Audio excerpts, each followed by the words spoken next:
कृष्णा कृष्णा हरे हरे, हरे राम राम राम हरे हरे, हरे कृष्णा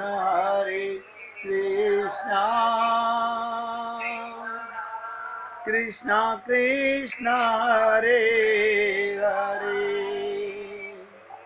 हरे राम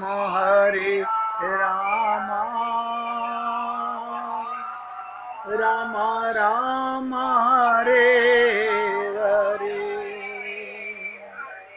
हरे कृष्णा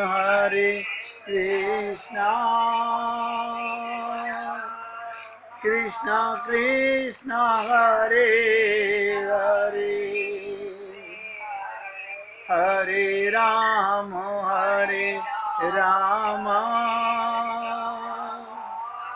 राम राम हरे हरे। अब ध्यान से सुनेंगे। मैं सभी पुण्य आत्माओं से निवेदन कर रहा हूं, अगर अभी भी किसी को अपने मन रूपी बंदर से लड़ना नहीं आ रहा है, उसके समझ में नहीं आ रहा है, सबसे निवेदन कर रहा हूं, कोई भी मुझे कॉल कर लेना, अकेले में पूछ लेना। सबके सामने पूछने में हिचक महसूस होती है तो अकेले में पूछ लेना।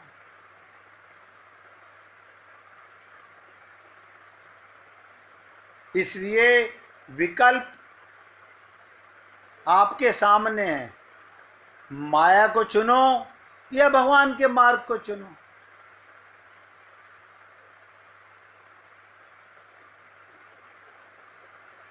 आपका विवेक, बुद्धि नहीं, ध्यान दो, मन नहीं, आपका विवेक क्या कहता है। अगर विवेक जागृत हो गया है, आपको होश आ गया है, आपको आत्मज्ञान हो गया है, तो आपका विवेक क्या कहता है। अर्जुन को भगवत गीता का उपदेश उसे विवेक शक्ति से युक्त करने के लिए दिया गया था।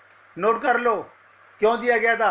विवेक शक्ति का उपयोग जो हम कोई नहीं करते, ममता में पागल हुए पड़े हुए हैं, ये विवेक है। आप बताइए, आपके बच्चों का, पति का, पत्नी का, माँ बाप का ऑपरेशन होता है, वहां विवेक क्या कहता है, चीर फाड़ करानी पड़ेगी तब शायद ये बच जाए, तो आप तैयार हो जाते हो। वहां विवेक का कहना मानते हो। भगवत प्राप्ति के लिए विवेक का इस्तेमाल नहीं, वहां मंद बुद्धि बन जाते हैं, मूर्ख बन जाते हैं। अब आज आपको निचोड़ बता दिया। अर्जुन को भगवत गीता का उपदेश उसे विवेक शक्ति से युक्त करने के लिए दिया गया था। ज्ञानी तो वो था, विवेक नहीं था। ममता बहुत हावी थी, मोह बहुत हावी था, शरीर और संसार में अपनापन बहुत हावी था।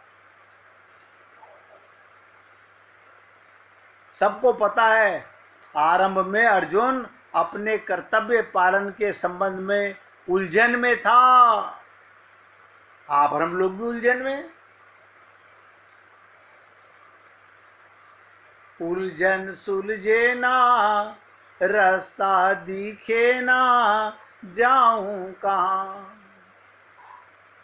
अपने रिश्तेदारों के प्रति अत्यधिक मोह के कारण, मैं बहुत खुल के बोलता हूं, अपने बच्चों के प्रति, अपने परिवार के प्रति, इन्हें तो स्वजन बोलते हैं जिन्हें आप अपना मानते हो, अत्यधिक मोह के कारण वो उचित और अनुचित का निर्णय कर पाने में किंग कर्तव्य मूढ़ था, डिसीजन नहीं कर पा रहा था।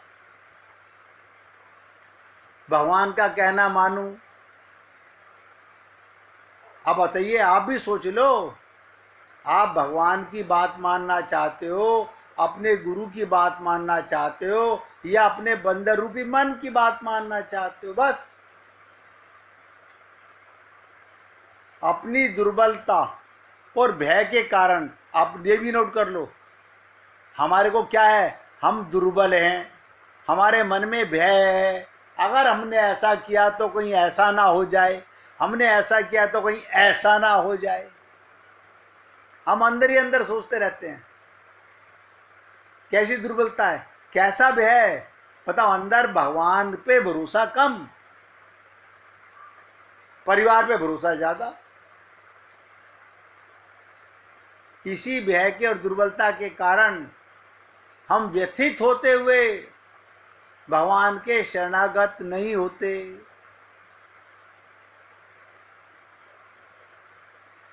अर्जुन को भी यही डर था। उसने कहा, हे गोविंद, मैं आपके शरणागत हूं, प्रार्थना करता है कि मुझे उचित कर्तव्य का ज्ञान प्रदान करो। भगवान के दिव्य ज्ञान के द्वारा, गुरु के भी हम लोगों को दिव्य ज्ञान के द्वारा अर्जुन को उस समय विवेक शक्ति विकसित करने में सहायता प्राप्ति हुई। आप हम लोगों को अभी विवेक शक्ति जागृत नहीं हुई है। अभी हमारे को जिसे हम कहते हैं ना विवेक है, वो स्वार्थ का विवेक है। अपने परिवार के लिए आपका विवेक है, अपने भगवान के लिए आपके पास विवेक नहीं है। अब ध्यान से सुनिएगा, क्योंकि मैं आपसे गोपी प्रेम की चर्चा पर चल रहा हूं, इसलिए पहले निचोड़ बता रहा हूं। जब भगवान श्री कृष्ण ने अर्जुन रूपी जीव को अपना अंतिम निर्णय सुनाया, सब नोट कर लो, गीता में भगवान ने अर्जुन को जब अपना अंतिम निर्णय सुनाया, मैंने तुम्हें वो ज्ञान बताया जो सभी रहस्यों में गूढ़तम है, इसका गहनता से मंथन करो, चिंतन करो, डिसीजन करो। बस हम नहीं कर पाए। हमें गुरु कितना भी कहे, किसने कहा आप अपने परिवार में मत रहो, किसने कहा कि परिवार की सेवा मत करो, किसने कहा, आप बताइए। कोई गुरु आपको गलत ज्ञान नहीं देगा।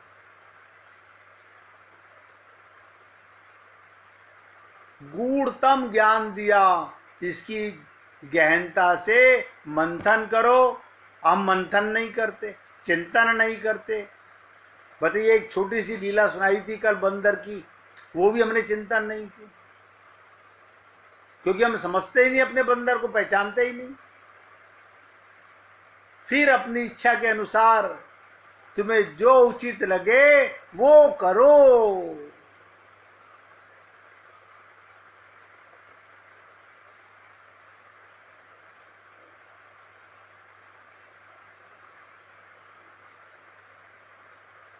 बस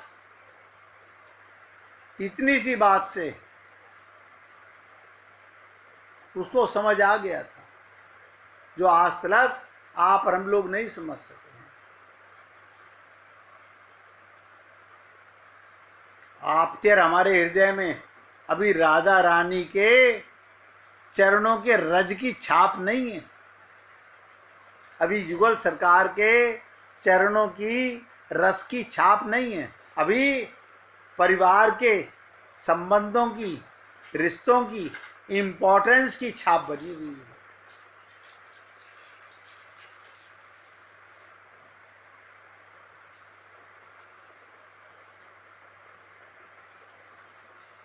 इसलिए निवेदन करता हूं, अभी कुछ नहीं बिगड़ा है।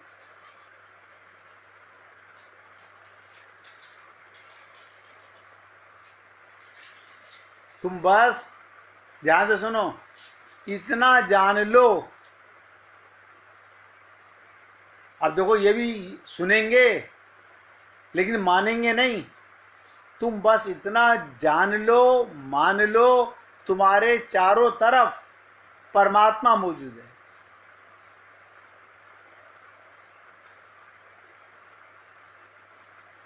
क्या बताऊं, हमारे चारों तरफ, अब आप पार्क में बैठे हो, आप बताइए, अभी मीना जी किसी पेड़ के नीचे हैं, और उड़ते पक्षियों में देखो परमात्मा को,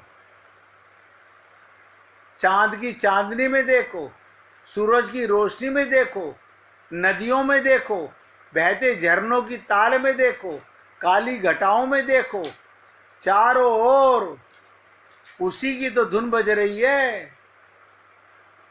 जरा प्रकृति को निहारना तो सीखो।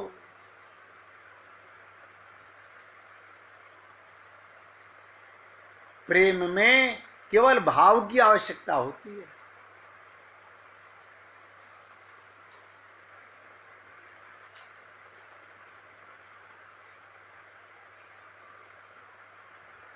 इसलिए हे पुण्य आत्माओं, आपसे बार बार निवेदन करता हूं, मन रूपी बंदर से डरो मत। भगवत प्राप्ति तुम्हारे कदम चूमेगी, तुम्हारा परम पद सुनिश्चित होगा। और मैं तो कहता हूं, किसी को कुछ समझ नहीं आ रहा, सबके बीच में पूछने में शर्म महसूस हो रही है, तो अकेले में पूछो, पूछो। मगर डॉक्टर के सामने, अब बता देता हूं, डॉक्टर के सामने नंगे होने में शर्म नहीं आती, गुरु संत महात्माओं के सामने अपना मन खोलने में शर्म आती है।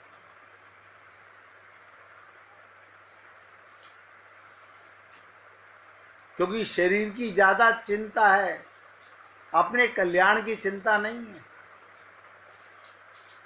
तो कल मैं बात कर रहा था गोपी प्रेम की,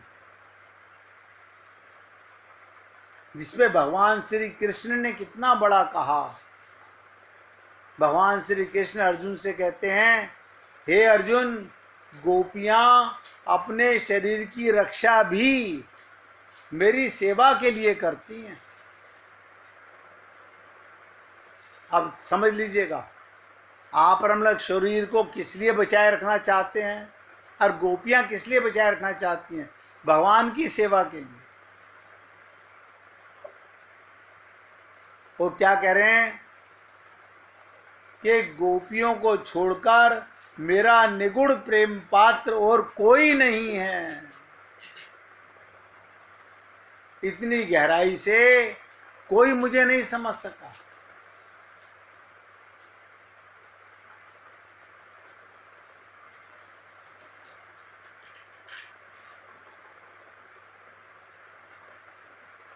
भगवान की ही आराधनीय शक्ति श्री राधा जी हैं। वे इस शक्ति को अपने बंसी ध्वनि के द्वारा सदा अपनी ओर खींचते रहते हैं।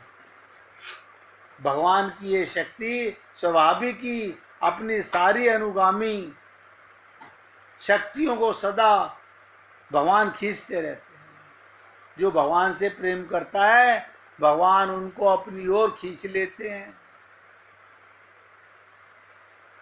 लेकिन जो प्रेम करता है,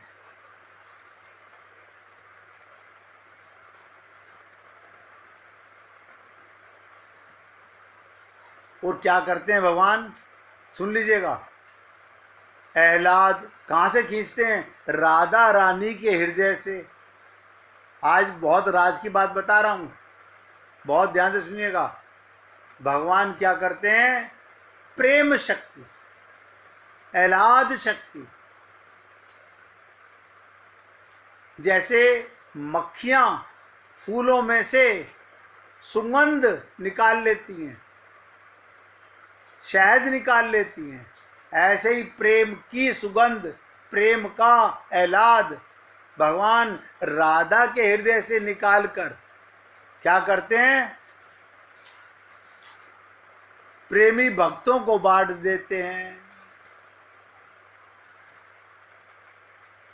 प्रेमी अधिकारी भक्तों को बांट देते हैं।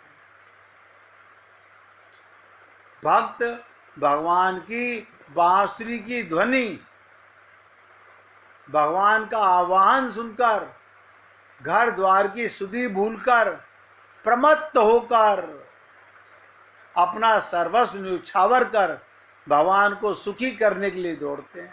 आप बताइए, आप और हम लोग पहले घर परिवार की चिंता करते हैं, उससे पहले अपने शरीर की चिंता करते हैं, फिर समय मिले तो गुरु और भगवान की तरफ ध्यान जाता है। हमारी दुर्दशा देखो, पाना चाहते हैं भगवान का प्रेम और दौड़ उल्टा रहे हैं संसार की तरफ।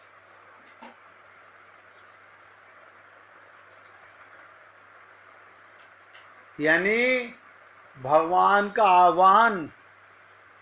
अब बताइए, अब एक राज और समझ लीजिएगा, लगे हाथ, ये जीवन जो आप लोगों को हमको मिला, इसमें सबके हृदय में अनहद बाजत बांसुरी सबके हृदय में बज रही है। भगवान अपनी ओर बुला रहा है, हम भगवान की वो बांसुरी सुन नहीं पा रहे, हम भगवान की ओर नहीं चल पा रहे। बस इतना सा अंतर है। हमारे मन में सदा ये भाव रहता है, लोग क्या कहेंगे, रिश्तेदार क्या कहेंगे। हमारा मन, हमारी बुद्धि, हमारा चित्त विचलित होता रहता है, सदा विचलित होता रहता है। नहीं नहीं, ऐसा नहीं है, आप नहीं समझ पा रहे हो, हम तो ये चाहते हैं। यानी हम भगवान से भी अलग कुछ पता नहीं क्या पाना चाहते हैं। कहाँ बैलेंसिंग कर रहे हैं हम लोग। एक धारणा, एक राह है प्रेम की। मैंने कहा इसमें दो नहीं हो सकते।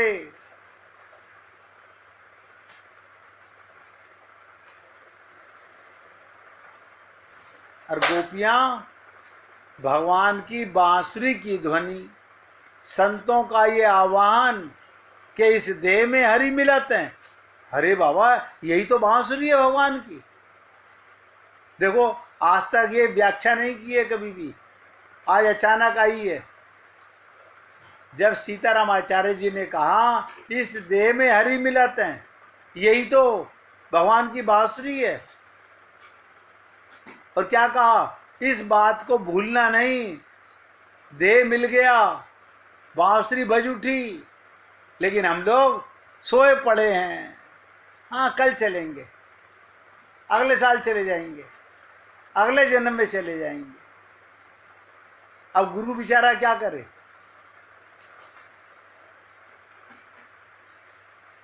और गोपियां भगवान की बांसुरी सुनकर, आवाहन है ये देह भगवान अपनी ओर खींचने के लिए देता है। क्या करती हैं गोपियां? देखिए, अपना और गोपियों को पाना चाहते हो, गोपी प्रेम। हम क्या नहीं कर पा रहे, गोपियों ने क्या कर दिया। गोपियों ने घर द्वार की सुधि भूलकर, आप और लोग पहले घर परिवार की सुधि लेते हैं, प्रमत्त होकर अपना सर्वस्व न्यौछावर कर, बताइए, भगवान को सुखी करने के लिए दौड़ती हैं।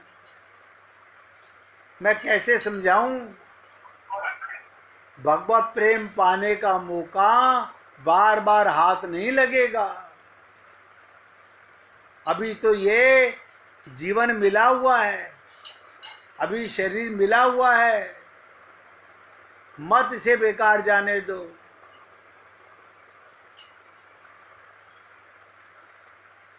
अभी तो जागने का प्रयत्न करो। अभी आप हम लोग जागे नहीं हैं, अभी हमें ये मालूम ही नहीं है कि भगवान की बांसुरी क्या मतलब होती है। 84 लाख योनियों में एक यही देह है।